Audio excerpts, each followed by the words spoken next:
Uh, very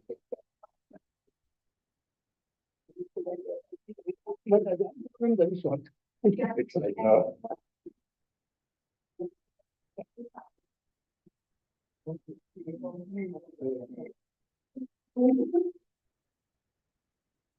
Please go ahead.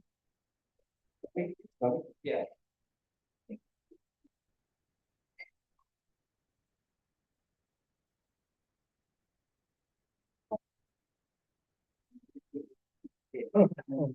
Sorry.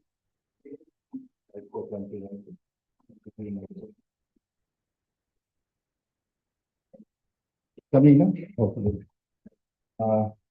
Yeah. Ma'am, we were discussing something. I mean,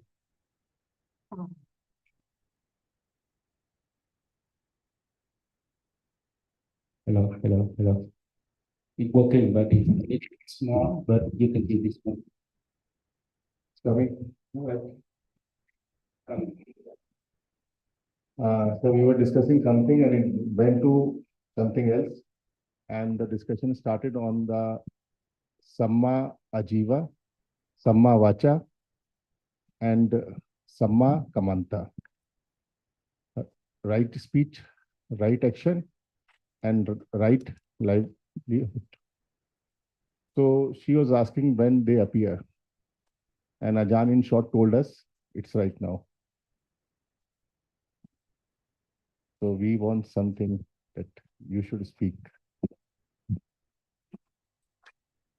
The right speech, right action, right livelihood, these Chaitasikas only arise when there is the abstaining from wrong speech, wrong action, wrong livelihood. So, for example, now, if one is inclined to say something rude, for example, or inclined to gossip about the other people, or inclined to speak sharply, if at that moment of being inclined to unwholesome speech, there is abstaining, because one knows it's not kusala, not beneficial. So at that moment of abstaining, it is right speech with understanding, if the understanding understands what the object is at that moment. If there is no thought or no inclination to say anything wrong, then there cannot be the virati cetasika, there cannot be the abstaining at that moment. And the same if one is about to or inclined to act in a wrong way, for example, swat a mosquito or step on a cockroach or take something that doesn't belong to one. If at that moment when there is the thought of such a deed, there is the abstaining, at that moment it is right action, for a moment only, or a moment of maybe there's a moment of right action, abstaining, and then the next moment one squats the mosquito. So it's just for a moment with understanding of what is right, what is good, what is wholesome at that moment. And I think Achaan was referring to how there is a right path and the wrong path. So the Buddha talked about the right path and the wrong path. The right path begins with right understanding, right everything. And the wrong path is wrong understanding, wrong effort, wrong awareness, wrong concentration. So when we were talking this afternoon, for example, about going to a quiet place, focusing on an object and so on, this is the wrong path, beginning with wrong understanding. So the reason Achaan said, what about now, is because unless there is the abstention now from wrong speech or wrong action, it can't be known. We can just think about it. So it comes down to understanding that moment, that reality when it appears. When there's more understanding, more consideration for others, more understanding that the problems in life are not created by the others, then there's more inclination to abstain from wrong speech, wrong action, even if one is very disturbed, but one keeps quiet because it's not as bad as speaking out or behaving badly. Like even if one thinks about taking something that doesn't belong to one, at least one doesn't go ahead and do it. There isn't the strong akusala that can bring results later. So these are the virati cetasikas and the right livelihood.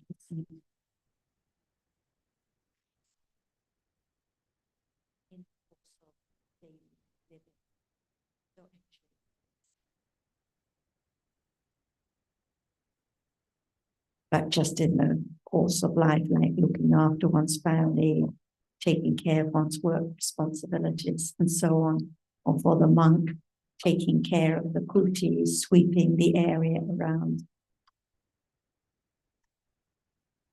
But I actually had some discussions with Gurn. They're quite difficult to understand the spiritual cetasikas, and everyone understands.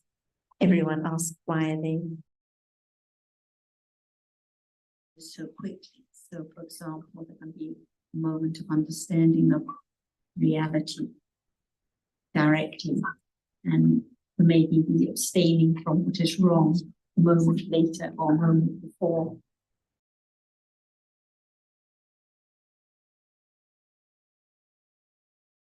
Together, 8 are factors. If one hasn't developed jhana with all the 3 virities, but at other moments, only 5 are factors most of the time, and sometimes one of these. So sometimes 6 factors, but never 8. 6 occasions.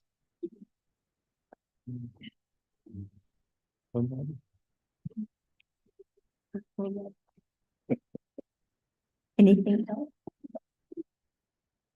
Ma'am, she is also saying that Samma Vacha is there in the 6 occasionals. Are there the mind also and the body also, like Samma Kaya, Samma Vacha, Samma Mansa? It's different. When there's Samma Vacha, the abstaining from wrong speech, there cannot be the abstaining from wrong action at the same moment.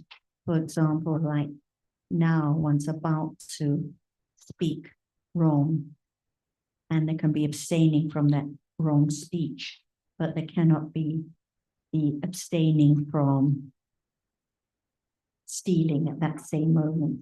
Must be another different moment. So only one at a time. Only at the moment when the lokuttara cittas arise, at the moment of enlightenment, do all 3 arise, all 8 factors arise together, only at that moment. Ma'am, she's asking, this all arises.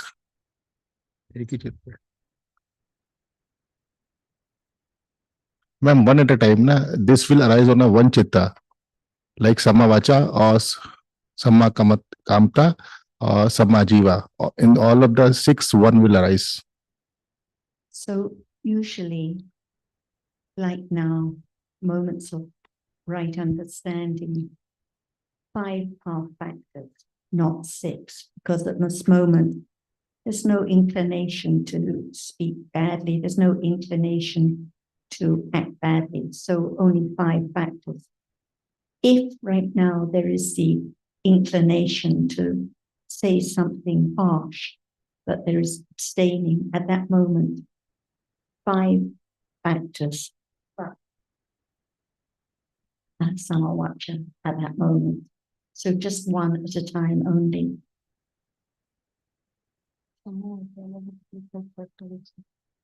Ma'am, it means that Samma Vacha is isolated and rest 5 are isolated. Samma Vacha is isolated, is different, and rest 5 are the different. Actually, they all arise together and they all condition each other, all conditioned by understanding. So by association condition, they all condition each other. Just and many other Sobhana Chaitasikas as well. Always at least 19 Sobhana Chaitasikas arise with each Kusala Chitta. Yeah. They all arise together and by Sahajata Pachya all condition each other.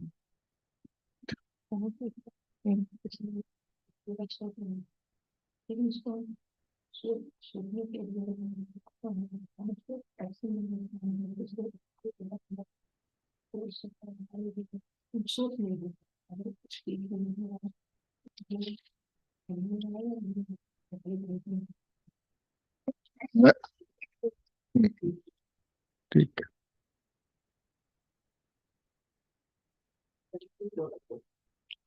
Ma'am, here is a situation what she is describing to me. Suppose any ill thought is there in the mind, and the thought is ill, but the thought says to perform some ill action also. So the thought is ill, but she didn't perform the action.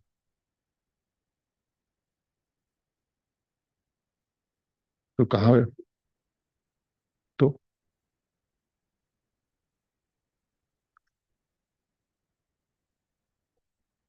so again she is asking that now there was no action of it, now not from the body, not from the speech. So she is asking that whatever the result is there, it's by the karma, and the action which was not generated, it will be the karma again more or not.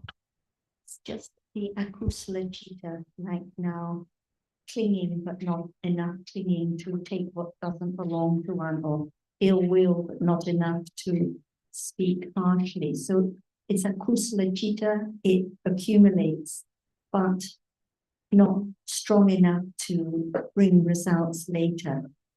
So the chaitana that arises with those ill thoughts, which is the karma, it accumulates, but not karma panta that can bring results later.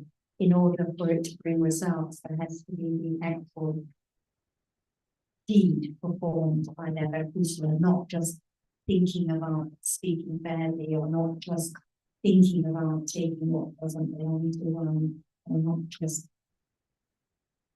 feeling angry but keeping quiet. So it accumulates, but not as serious as when the deed or speech is performed. And when there is the abstaining from the wrong speech or deed, then at that moment, kusala chitta, if it is with kusala chitta and understanding, only then is it calm. So kusala and kusala can follow separate.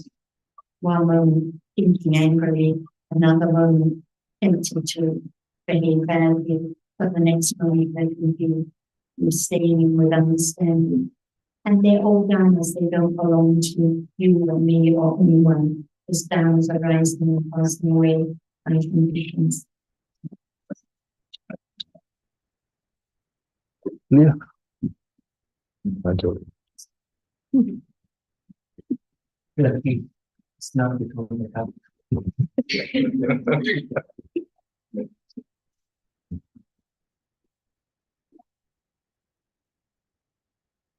I'm lucky because it's kusala and still accumulates and strong enough to speak out or behave badly and can bring results later. But lucky it's not I, just dhammas arising and passing.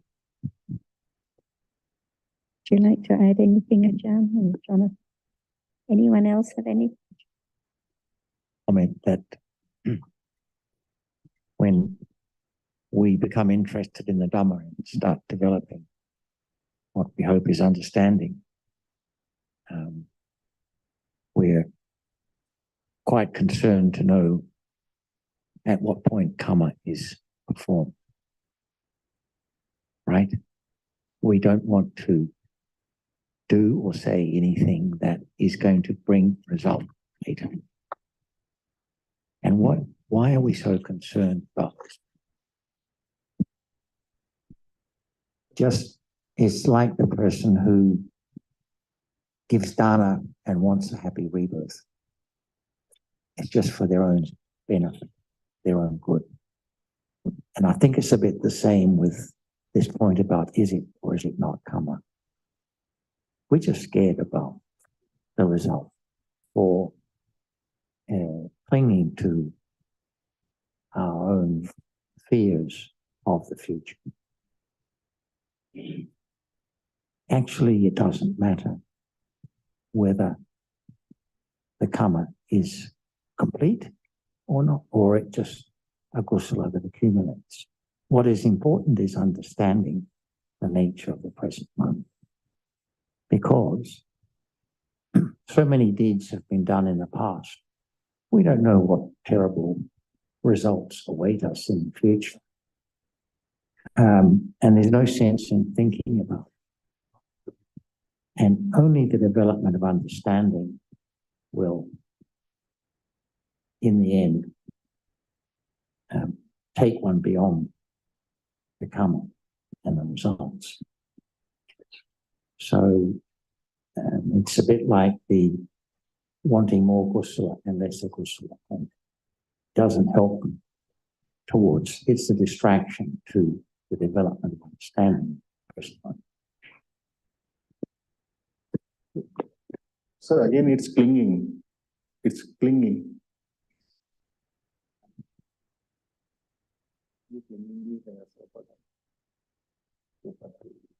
And when it's clinging to I and what will happen to me in future,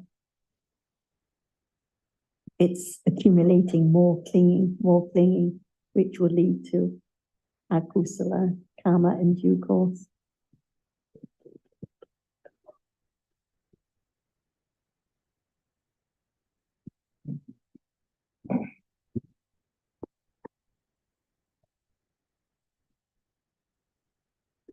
This afternoon, when Achaan explained about the second meaning of dukkha, and I didn't remember the whole sentences, but I heard Achaan said that by way of nimitta. So I just didn't understand that part. What it means.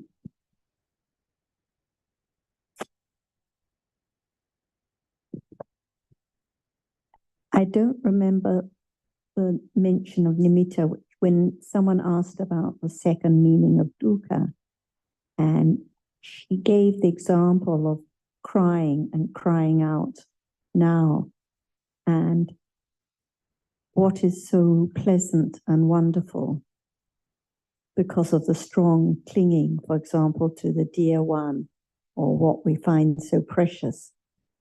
Conditions very strong anguish and crying out when it's no longer there.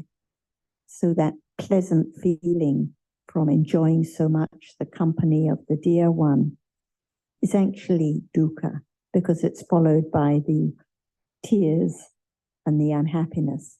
Usually we just think of the first kind of dukkha when there's painful bodily feeling or very unpleasant mental feeling when we're unhappy. Everyone knows that's dukkha. But what about the great pleasant feeling when we're enjoying life so much and enjoying the company of our family members so much, and then it's gone and the tears follow? Actually, that pleasant feeling, because it arises towards that which is conditioned and impermanent. So it's dukkha as well. And then the third one was referring to the sankhara dukkha, each reality now, including neutral feeling. Sometimes they're summarized as unpleasant feeling, pleasant feeling, neutral feeling, but the last refers to all conditioned realities. Whatever arises and falls away is dukkha, unsatisfactory. But I don't remember Ajahn mentioning nimitta in the context. I don't remember the context of that. But whatever is experienced is nimitta. Nimitta of what is seen, what is heard. Nimitta. And the tears, it's nimitta. It's always nimitta.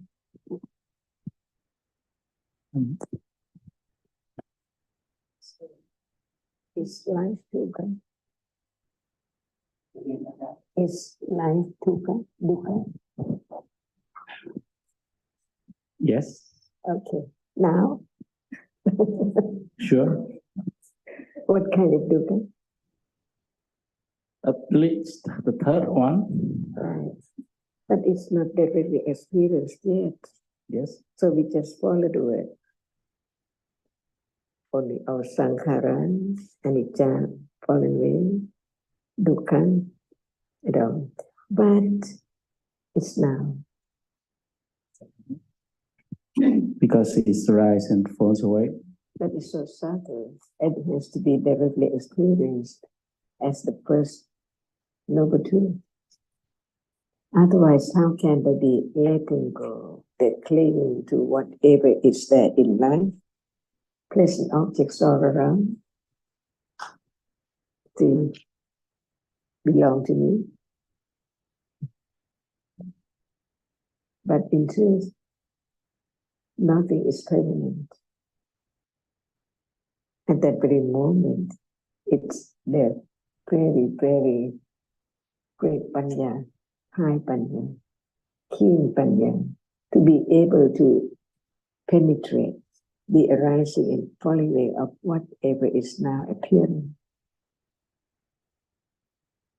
That's why it is the noble truth.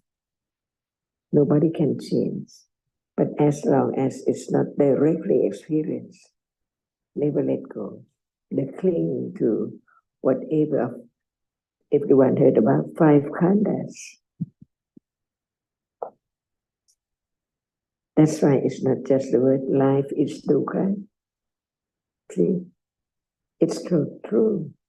But when one says that life is dukkha, now or not yet, since it's true, it can be understood or realized, but not now with ignorance.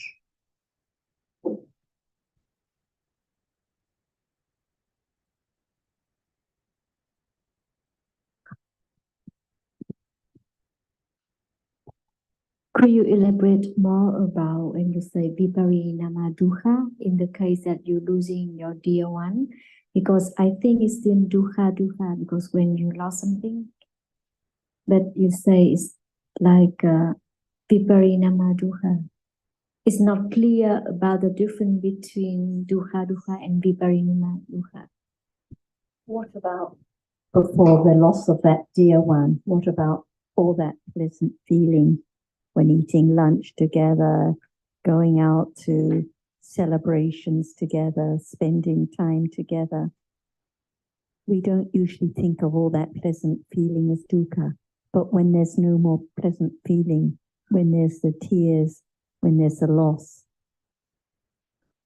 the dear one will never come back, then that dukkha, that tears, that unpleasantness arises because of the clinging and loss of one's pleasant feeling.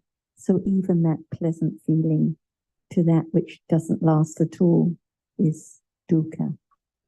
So it's the pleasant feeling that is the viparinama dukkha, because it's followed by the loss and unpleasantness.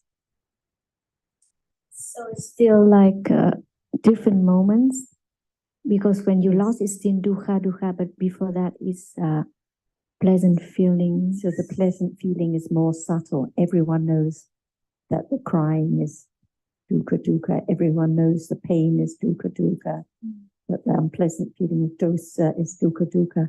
But what about the pleasant feeling when it's so enjoyable and everything is so going so well? It doesn't last at all, and it brings great sorrow and anguish. So even the pleasant feeling is dukkha. Because before I just know that, I just thought that viparinama dukkha is like you keep looking for pleasant feeling. Yes. But since in this case, it's a bit different. Because it's clearly that you lost something. So it's clear it's dukkha. But when you try striving or looking for another pleasant feeling, And then more anguish again and again. And this is life, keep looking for pleasant feeling. But it's pleasant feeling on account of what is so impermanent. So it has to be followed by unpleasant feeling. So that's why the first dukkha is characterized by unpleasant feeling and the second by pleasant feeling. So in short, even the pleasant feeling is dukkha.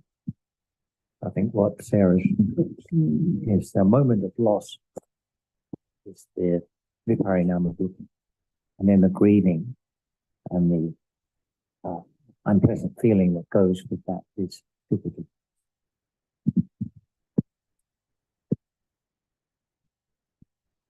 John was making the point this afternoon that it's only the right understanding that can actually save one from a lot of dukkha, because there can be the firm understanding that whatever arises never returns, never comes back. So what's the use of crying and being so sad at the loss, like the loss of a family member? It has to happen, cannot come back. So the pleasant feeling is gone, but the crying, the grieving, just it's more and more dukkha that is being accumulated because of lack of understanding. It's actually the clinging to one's own pleasant feeling that is causing all the disturbance again and again. So this is why viparinama is much more subtle than dukkha. I don't know if Ajahn would like to add any more. What is that condition dukkha? What is the condition dukkha? clinging and ignorance. Or unpleasant object, right? Yeah. And what is not there, which condition dukkha? What is not there? Sorry, I don't. The dear one and the dear things.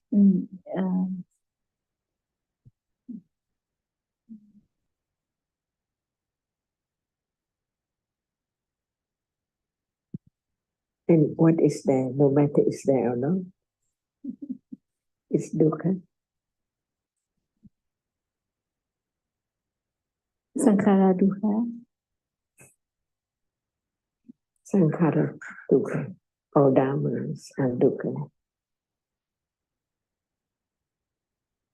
Not lasted or just very short.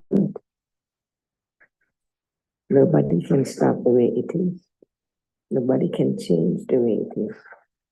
Nobody at all to do anything. It's the way it is. Non-stop. On and on and on. Isn't it dukkha? Or better keep on like that. On and on and on. Endlessly.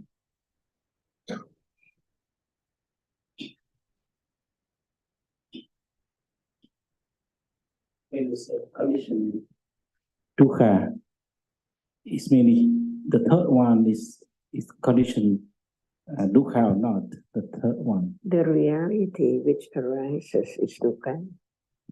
And when it's gone, it's dukkha. Yes, it's dukkha. But why you say condition dukkha? Why just dukkha? Nothing arises at all. It's the dukkha. No. So it arises in false way. So what arises in false way, is it not dukkha? It's dukkha. Okay.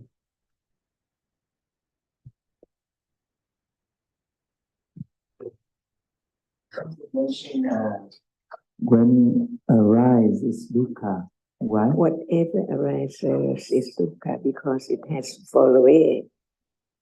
Right? And it's always conditioned, because all conditioned realities are dukkha. That is why it's dukkha, because it's conditioned to arise and fall away. If it's not conditioned to arise and fall away like nibbana, then it's not dukkha.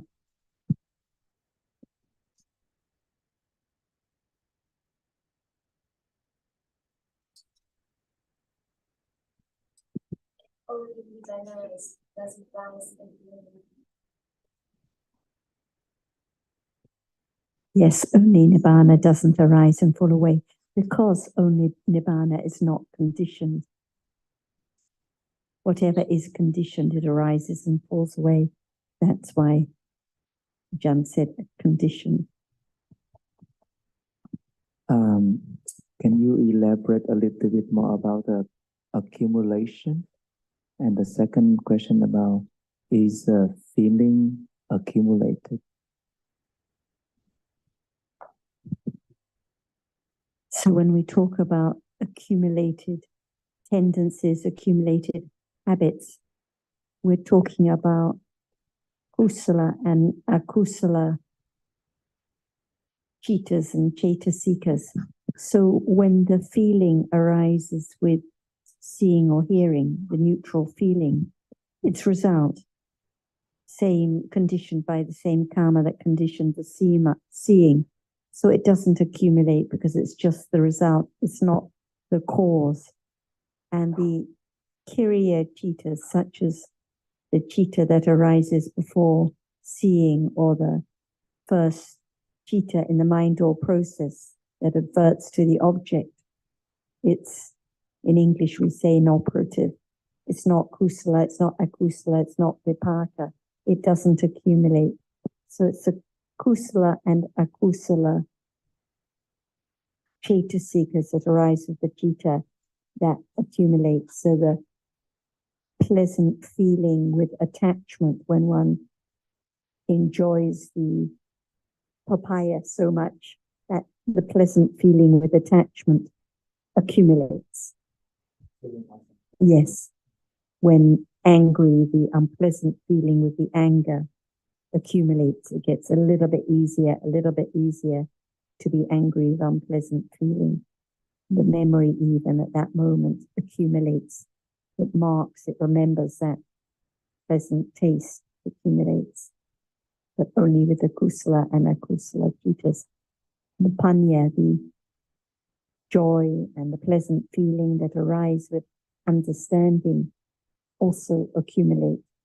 That's why when understanding accumulates, more and more pleasant feeling, more and more joy with it, they accumulate together.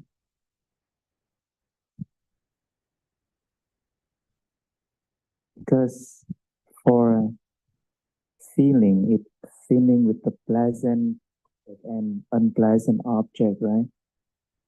So it accumulates in somehow in opposite way.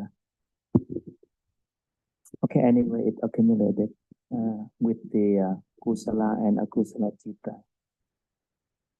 Usually, if it's an unpleasant object, for example, a loud sound, usually it's followed by dosa with unpleasant feeling.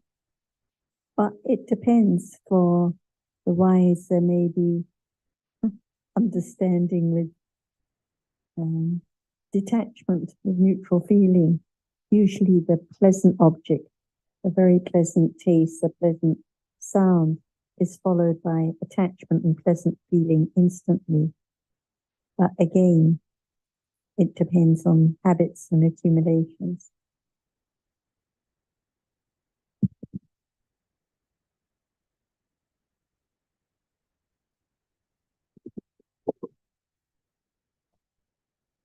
Yeah.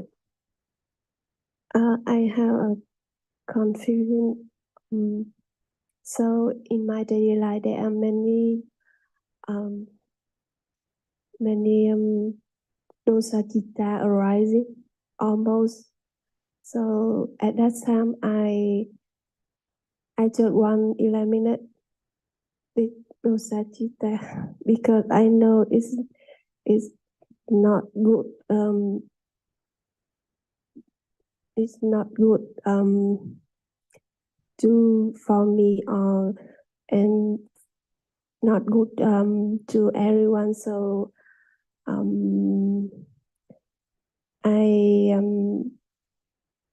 I want to know how can I have a right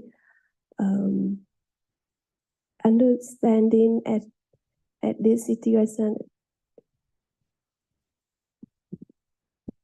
Actually, it's just like the question Sun, the newcomer, asked this afternoon. How can I not react? How can I not have dosa? How can I be a better person? What about the lobha? What about the lobha now? Is the lobha a problem? Do you ask, how can I have less pleasant feeling with lobha? Or only the dosa because it's unpleasant? Usually everyone asks about dosa because they want to get rid of the unpleasant feeling. So actually it's just for me to have less unpleasant feeling. But what about the lobha when one's enjoying the food, when one's enjoying the company of one's friends? Any problem with the lobha or only with the dosa? And what about the ignorance? The ignorance is more serious, not understanding the truth. Because of ignorance, there's the thought and the thinking about what can I do, because of not understanding. So instead of thinking, how can I have less dosa? How can I understand? Let understanding work its way. Not my dosa, not your dosa.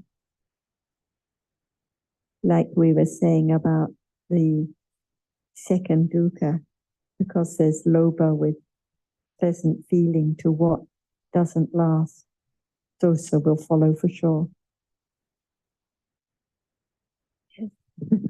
So it's the way it is, but it's not yours and it doesn't last. So what's the use of having dosa about the dosa? Just accumulating more dosa.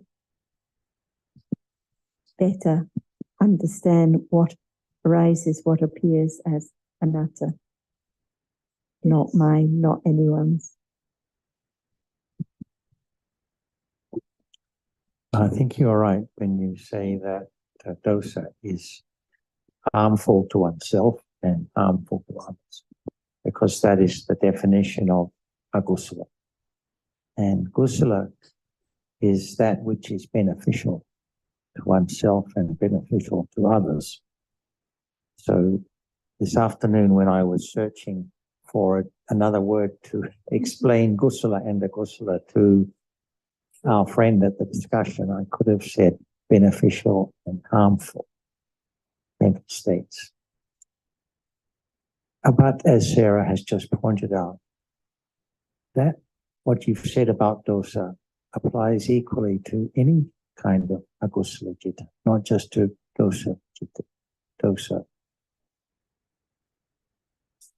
And so, again, we are concerned about some kinds of agusala and not so concerned about other kinds of agusala.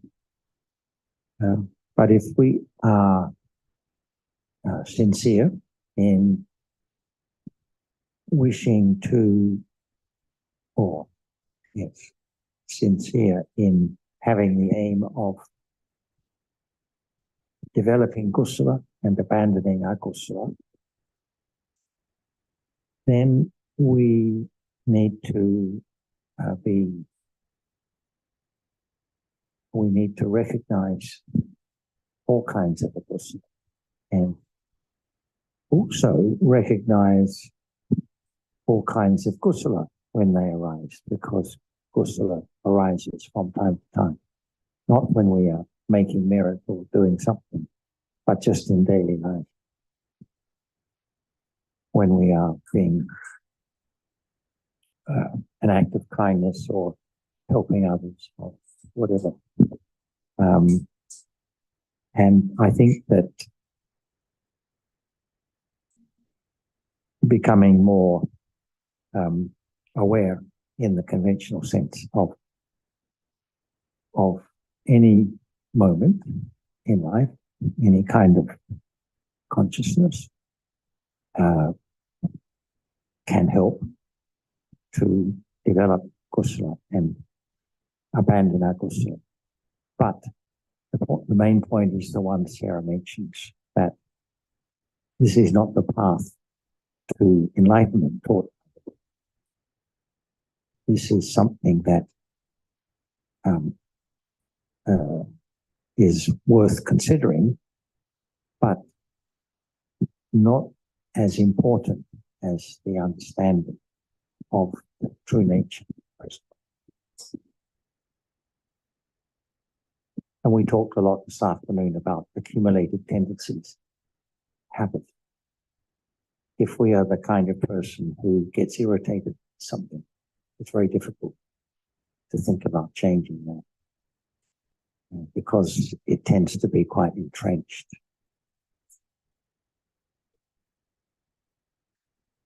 But I think the other thing is to appreciate that it's not the end of the world if we have those, even if we see it as harmful or any kind of akusala. It's not the end of the world, because there's going to be a lot more coming in the future too. And it's the opposite of metta, when there's kindness and friendliness to others. For example, taking care of everyone in the van or in the room, or thinking of the other's needs, thinking of their welfare, being helpful, being friendly. No dosa. So when there is dosa, it means there's no metta.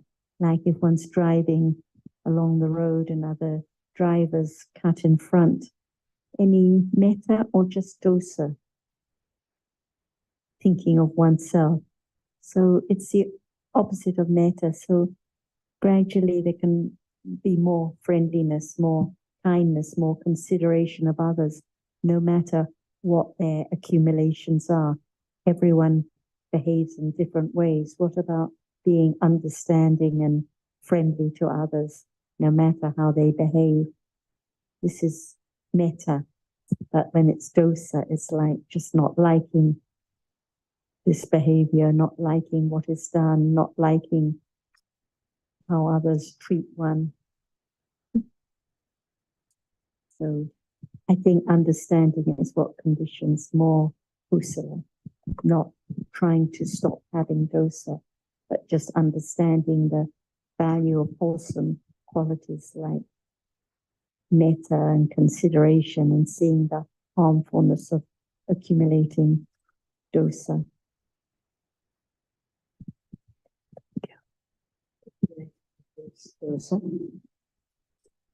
No. The question about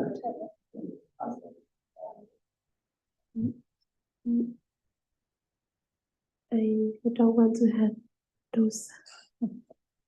would anyone like to have less dosa?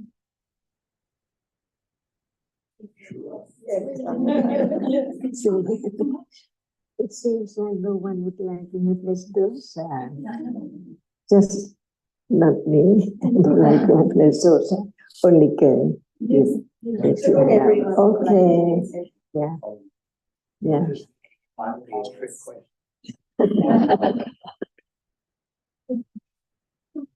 Really? If there's no understanding of condition for dosa to arise, it can be less.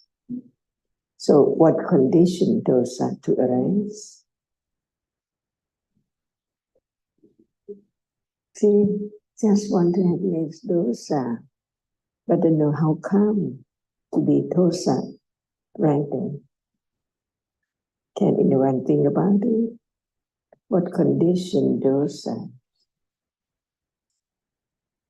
loba, conditioned dosa. So in order to have less dosa, what about less attachment? As long as there is still attachment so much, there must be condition for dosa. But when there's less attachment, less dosa.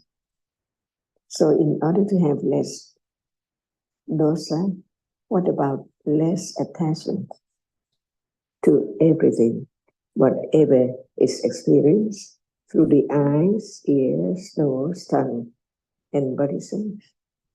That's the only way. And the question has to be continued. And what can condition to have less loba? See, otherwise it's just dreaming about that I would like this and that. No understanding of the way to have less. Then one would like to have less dosa, less loba. Okay? Less attachment to the same stuff. Moment of seeing. At the start, everyone asked about dosa, but what about the loba and the pleasant feeling? Is it the meaning of the second noble truth? Achaan? The loba is the cause of the arising of all conditioned dharmas, all problems in life. Loba with ignorance. Can loba be less and less at will?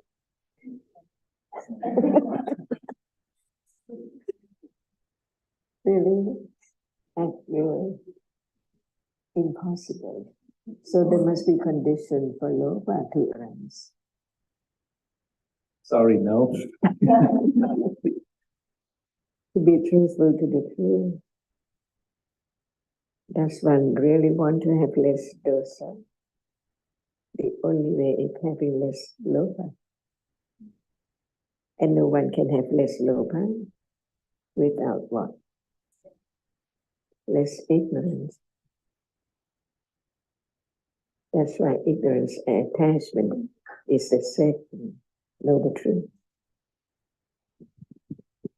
Achaan, could you elaborate about the second noble truth, about the loba and the ignorance? Which one is the second noble truth? If you got what you dislike, dosa, or loba. Besides dosa. Dosa. If you don't like it to be the other way, can there be dosa at that moment when you got that?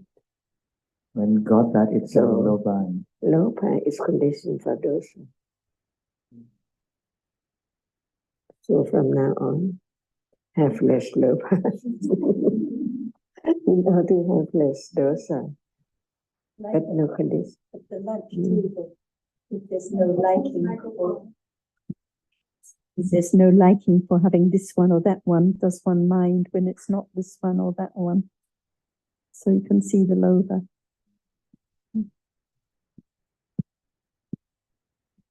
We'll see.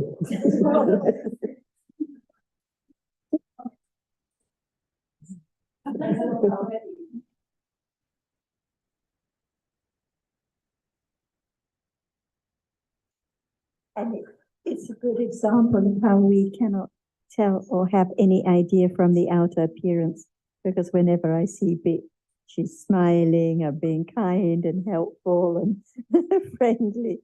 So we have no idea about the features of the others.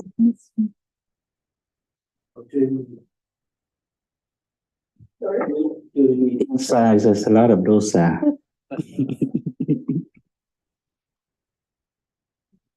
Like to have the other have less dosa. So more disappointment when it's not like that. The clinging leads to more expectations, and the more expectations of how it should be, the more dosa when it's not the way we would like. We think the problem is the other's behavior or what is seen or what is tasted, but it always comes back to the clinging here. So it's difficult to see the danger of dosa. But what about the danger of lobha? And what about the danger condition for lobha? Ignorance.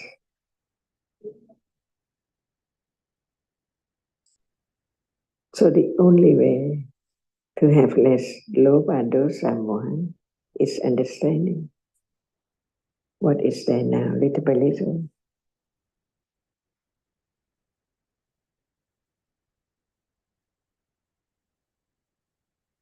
Where, okay. So no lobha, no ignorance. It is correct. Or is it no ignorance, no lobha? Bible saying.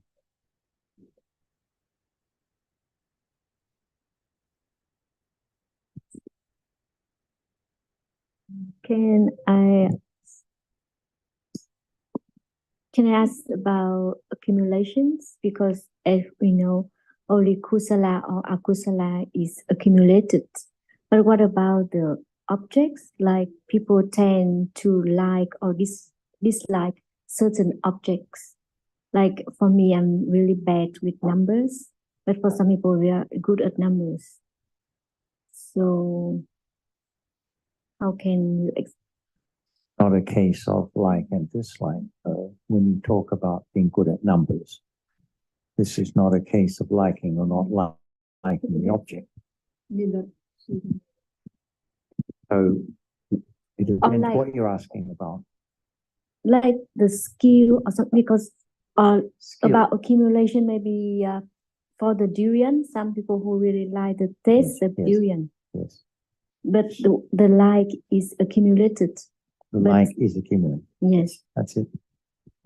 The like of that taste. The like of that particular taste is accumulated. It means like for particular taste. Not just general like. Otherwise, you'd like everything the same if it was general. But it's particular for particular items. Just like the dosa for particular things, not just dosa generally.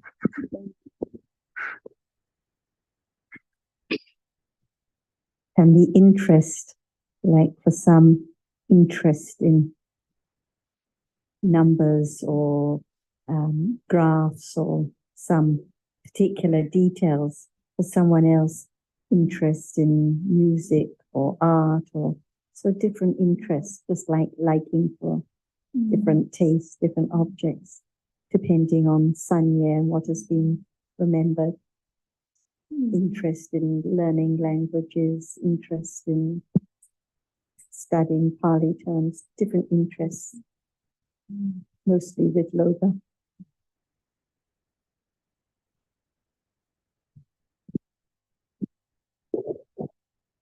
So maybe you can help us to understand the difference between Pakatu Upadisaya Pachaya and Aramanu Upadisaya Pachaya. So Thường cận y duyên và the Pakatu Upanisya Pachya refers to the, as you know, the natural decisive support condition. So when we talk about the liking or the irritation or dosa, it accumulates by this condition. It becomes a habit. The more annoyed one is, the easier it is to become annoyed. The more clinging there is, the more it accumulates.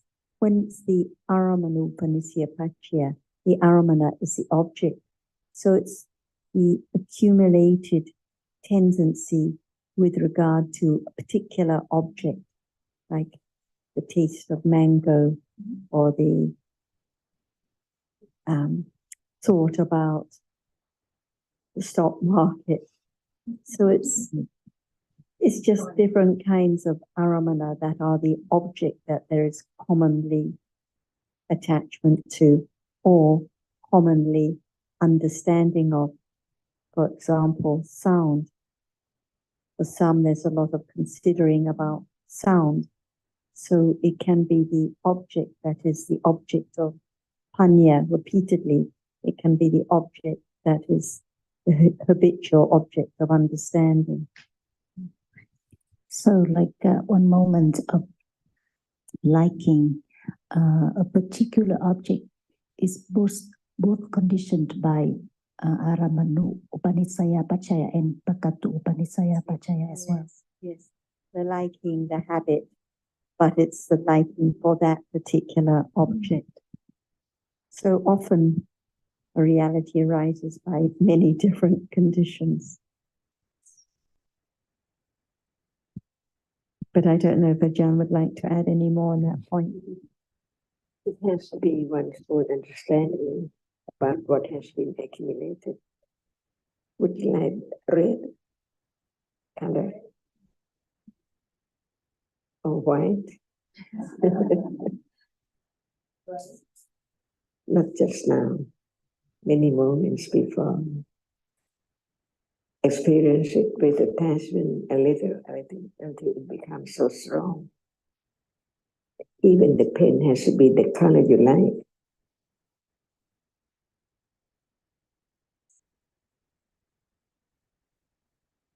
Or adamas.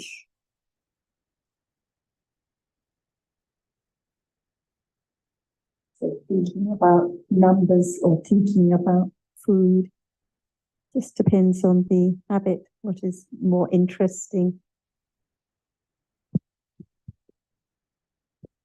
I don't understand the word about them that mentioned about the condition, but are they also Dharma? The thinking is Dharma, the liking is Dharma, and the object that one likes so much may be Dharma, like the sound or the color, or it may be just the idea about the sound or the color, like red dress or the number. It's not the reality, but it's the, without the reality, there wouldn't be any idea about red dress. No, I mean the long word that Tambet mentioned. That are they Dharma or just? Yes. What we're talking about are different realities that condition other realities. Like the liking now becomes the habit. So this is pakatu, is natural. Upanisya means support. Pachya means condition. So it's like natural support condition. So the liking becomes the support condition for more liking. And the aramanu upanisya, aramana, object, upanisya, support condition. So the particular object that is the support condition. So hardness, the clinging to the hardness condition for more clinging to that object. So the aramana may be reality or concept, but the support condition is the way that the realities such as the liking of that object arises. So that condition is the nature of, for example, the liking. The supporting function is the nature of the liking.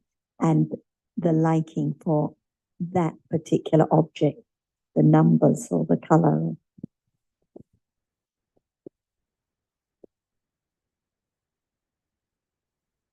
Can you elaborate a little bit more about pakatu? You say it is natural. So what is natural here means like? It's like they have a word in Pali, pakati, or actually it's also used in Thai. So it just means the way it has to be. The way it has to be.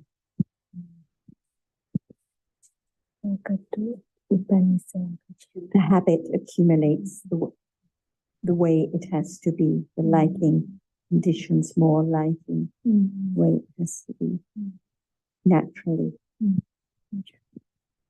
So when Achaan often says develop understanding naturally, not going to a retreat, for example, it just means that the understanding accumulates by this condition in a natural way, not by a self making the understanding arise, or not with the idea of doing something different, because the habit just accumulates by itself. This is what is meant by natural. Right.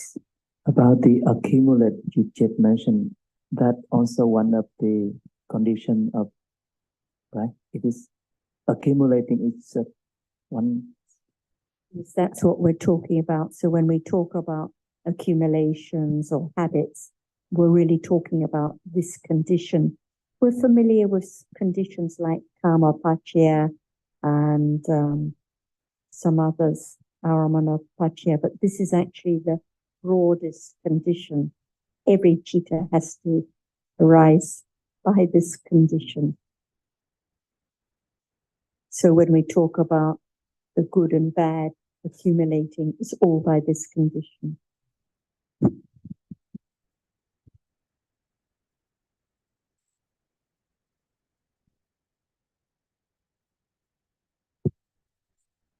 We have 5 minutes if anyone would like to ask.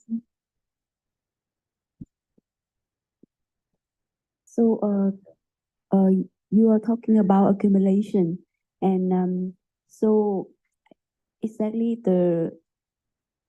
every wholesome or unwholesome citta is accumulated. So it's by what? By this condition we're talking about. By becoming a bit more habitual, like adding grains of salt into a glass of water, becomes a little more salty. In the beginning, very unsalty, but gradually it becomes a little more salty, until it really tastes salty. It just accumulates, becomes more and more common. The more one speaks angrily, the more it becomes a habit. The more one takes what doesn't belong to one, the more it becomes a habit. The more understanding develops, the more it becomes a habit. So that is by chetana, but I mean that is a power of the power of chetana. Not just different. chetana or the chetasikas and the chitta that arise together at that moment of kusala. For example, at a moment of attachment, the chitta, the lobha, the chetana, the manasikara, the vitaka, the ekagata, the ignorance, they all accumulate together.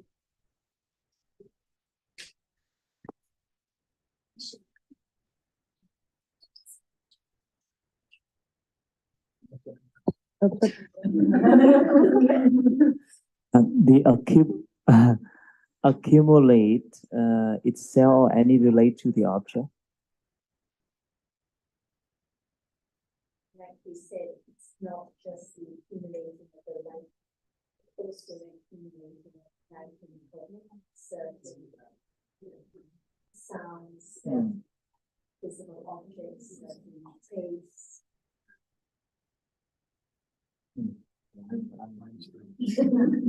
Nothing else.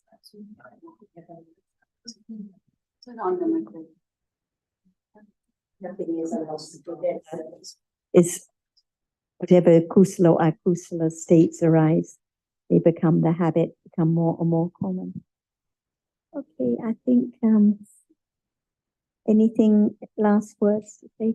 Thank you very much.